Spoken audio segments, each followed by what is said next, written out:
Hello everyone and welcome back to my channel. हम लोग पढ़ रहे हैं चैप्टर सेकंड क्लास 10th का, है ना। चैप्टर का नाम है एसिड बेस एंड सॉल्ट और आज का हमारा जो टॉपिक है वो है reaction of non metallic oxides with base. ठीक है, इस चैप्टर के स्टार्टिंग के बहुत सारे मैंने आप लोगों को टॉपिक्स कवर करवा चुका हूँ, जो कि अगर आपने नहीं देखा है तो आप मेरे चैनल पर जाकर जो बाकी के वीडियोस है, इसके पहले के जो भी वीडियोस हैं या इसके पहले के जो भी टॉपिक्स हैं जो मैंने पढ़ाया हूँ वो आप लोग जाकर वहाँ से देख सकते हो, अगर आपने नहीं देखा है तो। ठीक है, और अगर आपने देखा है तो आप यहाँ से कंटिन्यू कर सकते हैं। तो जैसे कि हम लोगों ने देखा, आज का हमारा टॉपिक क्या है, reaction of non metallic oxides with base. ठीक है, तो सबसे पहले हम लोग इस टॉपिक पर आते हैं कि एक्चुअली में हम लोगों को यहाँ पे क्या बोल रहा है ना। क्या बोल रहे हैं यहाँ पर है हमारे पास एक नॉन मेटेलिक ऑक्साइड। ठीक है, ये होता क्या है नॉन मेटेलिक ऑक्साइड। तो इसके पहले वाले क्लासेस में मैंने आप लोगों को ये बताया था कि मेटेलिक मेटल्स और नॉन मेटल्स क्या होते हैं। हालांकि जो हमारा अगला चैप्टर है मेटल्स एंड नॉन मेटल्स, उसमें तो आपको पढ़ना ही है कि मेटल्स क्या होते हैं, नॉन मेटल्स क्या होते हैं। ठीक है, तो उसमें तो हम लोगों को पढ़ना ही है, पर क्योंकि इस चैप्टर में ये सारी चीज़ें आ रही हैं तो हम लोगों को पता होना चाहिए। तो मैंने एक बेसिक आइडिया आप लोगों को बताया था कि मेटल्स क्या होते हैं और नॉन मेटल्स क्या होते हैं ना। वो चीज़ मैं एक बार वापस से रिवाइज करवा देता हूँ। आप लोग अपने पीरियोडिक टेबल को अगर देखोगे, है ना, आपके बुक में चैप्टर नंबर 5 में पीरियोडिक टेबल बना हुआ है, आप चाहो तो उसको देख सकते हो, या फिर आप लोगों के पास जो प्रैक्टिकल कॉपीज होती हैं उसमें भी हम लोगों का जो पीरियोडिक टेबल होता है ये बना हुआ होता है ना। उस पीरियोडिक टेबल में टोटल 118 एलिमेंट्स लिखे हुए हैं, टोटल 118 एलिमेंट्स लिखे हुए हैं, है ना। वो सारे 118 एलिमेंट्स को हम लोग 3 सेक्शंस में डिवाइड कर सकते हैं। कुछ होते हैं मेटल्स, कुछ होते हैं नॉन मेटल्स और कुछ होते हैं मेटेलॉइड्स। ठीक है, ये सारी की प्रॉपर्टीज आप लोग अगले चैप्टर में बहुत आराम से पढ़ोगे, पर अभी हमारे लिए जो बहुत ही ज़्यादा इंपॉर्टेंट है वो क्या है, मेटल्स और नॉन मेटल्स। तो आपको कैसे याद रखना है, आपको ऐसे याद रखना है कि जितने भी एलिमेंट्स जो आपको जनरली सॉलिड के फॉर्म में मिल रहे हैं एक्सेप्ट मरकरी। ठीक है, मरकरी जो होता है वो लिक्विड फॉर्म में मिलता है, पर उसके अलावा जितने भी एलिमेंट्स आपको सॉलिड फॉर्म में मिलते हैं वो सारे मेटल्स होते हैं। ठीक है, इसके अलावा जो भी आपको गैसेस के फॉर्म में मिल रहा है वो क्या होते हैं, वो सारे के सारे नॉन मेटल्स, या लिक्विड भी मान के चलो, लिक्विड या गैसेस के फॉर्म में होते हैं वो सारे के सारे नॉन मेटल्स होते हैं, है ना। तो अब आप अगर अपने पीरियोडिक टेबल में देखोगे तो आपको गैसेस कहाँ पे नजर आती हैं, आपको गैसेस सारी की सारी राइट हैंड साइड में नजर आती है ना, जिधर पे ग्रुप नंबर 17 है, ग्रुप नंबर 18 है और उसके आगे भी, है ना। तो जो पी ब्लॉक के एलिमेंट्स अगर आपको ब्लॉक से याद नहीं है तो राइट हैंड साइड में याद रख सकते हैं। राइट हैंड साइड में जनरली जो भी एलिमेंट्स प्रेजेंट होते हैं वो नॉन मेटल्स होते हैं ना, या फिर ऐसी सिंपल याद रखो जो गैस के फॉर्म में मिल रहा है, जैसे नाइट्रोजन, ऑक्सीजन, है ना, कार्बन, ये सारे जो हैं ये गैस के फॉर्म में मिल रहे हैं, तो ये क्या है, सारे के सारे नॉन मेटल्स। ठीक है, अब नॉन मेटल्स क्लियर हो गए हम लोगों के। नॉन मेटल्स क्या होते हैं, जो भी आपको गैस के फॉर्म में मिल रहे हैं एलिमेंट्स वो सारे नॉन मेटल्स हैं। आगे क्या बोल रहा है कि नॉन मेटेलिक ऑक्साइड, ऑक्साइड मतलब क्या है, ऑक्साइड से आपको याद रखना है ऑक्साइड मतलब ऑक्सीजन।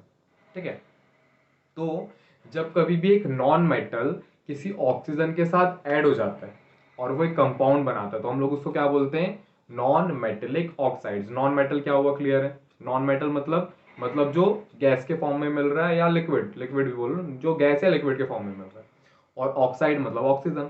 तो नॉन मेटल और ऑक्सीजन ये दोनों आपस में कंबाइन होकर क्या कर रहे हैं, कंपाउंड बना रहे हैं, जो कि क्या रहेगा आपका नॉन मेटेलिक ऑक्साइड रहेगा। दूसरी चीज अगर हम लोग यहां पर आते हैं तो हम लोग के पास लिखा हुआ है बेस। ठीक है, अब अगर हम लोग यहाँ पर आते हैं तो हमारे पास लिखा हुआ है बेस। एसिड क्या होते हैं, बेस क्या होते हैं, ये भी हम लोगों ने चैप्टर के स्टार्टिंग में पढ़ चुके हैं, मैंने बहुत अच्छे से एक्सप्लेन किया हूँ। अगर आपने नहीं देखा है तो आप लोग पुराने वाले वीडियोस को देखिए, आप लोगों को क्लियर होगा, पर फिर भी मैं एक बेसिक आइडिया यहाँ पर दे दे रहा हूँ, है ना। एसिड क्या होते हैं, एसिड वो सब, अगर हम लोग बहुत ही ज़्यादा इंट्रोडक्शन में चले जाएं, एकदम चैप्टर के इंट्रोडक्शन में, तो हम लोगों को क्या दिया हुआ है कि एसिड वो सब्सटेंस होते हैं जिनको अगर हम लोग टेस्ट करते हैं तो अपन को खट्टा लगता है। बेस वो सब्सटेंस होते हैं जिनको अगर हम लोग टेस्ट करते हैं तो कड़वा लगता है। एसिड वो सब्सटेंस होते हैं जिनमें अगर आप ब्लू लिटमस में अगर आप एसिड डाल रहे हो तो क्या हो जाएगा, कंपाउंड, कोई भी कंपाउंड डाल रहे हो और अगर ब्लू जो है वो रेड हो गया तो वो क्या है, एसिड है। सेम वैसे अगर आपने रेड लिटमस में कोई कंपाउंड डाला और रेड क्या हो गया, ब्लू हो गया, तो वो क्या है, बेस है। तो ये बेसिक प्रॉपर्टीज अपन ने स्टार्टिंग में पढ़ा था। इसके बाद हम लोगों ने इस चैप्टर में और क्या पढ़ा है, इस चैप्टर में हम लोगों ने ये पढ़ा है कि कभी भी अगर आप एसिड को पानी में डिजोल्व करते हो तो आपको क्या मिलता है, H+ आयन मिलता है, ठीक है। और अगर आप बेस को पानी में डिसॉल्व करते हो तो आपको क्या मिलता है, OH- आयंस मिलते हैं। तो ये जो कुछ बेसिक प्रॉपर्टी है एसिड्स की और बेस की, ये आपको याद रखनी है। एसिड पानी में डालोगे H+ आयन देगा, बेस पानी में डालोगे OH- आयंस देगा। तो ये बेसिक चीज़ आपको याद रखनी है। तो दोनों चीज़ें क्लियर हो गई। टॉपिक में क्या क्या लिखा हुआ है, नॉन मेटेलिक ऑक्साइड, इसकी रिएक्शन करवानी किसके साथ, बेस के साथ इसकी रिएक्शन करवानी, ठीक है। अब इस टॉपिक को पढ़ने के लिए आपको क्या करना पड़ेगा, एक एक्टिविटी को देखना पड़ेगा। आपके बुक में एक एक्टिविटी दी हुई थी, एक्टिविटी 2.5। उस एक्टिविटी में क्या हो रहा था, हम लोग रिएक्शन कर रहे थे और उस रिएक्शन में लाइम वाटर प्रोड्यूस हो रहा था, है ना। लाइम वाटर जिसका फॉर्मूला क्या था, CaOH होल ट्वाइस, है ना। लिख लेता हूं मैं, क्या था मेरा, CaOH होल ट्वाइस। ये जो CaOH होल ट्वाइस है मतलब कैल्शियम हाइड्रो ऑक्साइड है, ये एक्चुअली में क्या है, एक बेस है। तो देखो हमारे पास एक बेस आ गया, ये मेरा बेस हो गया, ठीक है। अब हम लोगों ने इसको क्या किया था, कैल्शियम हाइड्रोक्साइड जो लाइम वाटर था, इसकी रिएक्शन हम लोग करवा रहे थे किसके साथ, कार्बन डाइऑक्साइड के साथ, ठीक है। तो हम लोगों ने इसकी रिएक्शन करवाया कार्बन डाइऑक्साइड मतलब CO2 के साथ। तो उस रिएक्शन में क्या हो रहा था, उस रिएक्शन में हम लोगों को एक कंपाउंड मिल रहा था CaCO3, CaCO3 कैल्शियम कार्बोनेट। और क्या हो रहा था, तो वाटर भी प्रोड्यूस हो रहा था, ठीक है। रिएक्शन कैसे हो रही है, इसका मैकेनिज्म कैसे बॉन्ड टूट रहा है, कैसे नया बॉन्ड बन रहा है, ये वैसे मैंने कवर कर दिया था।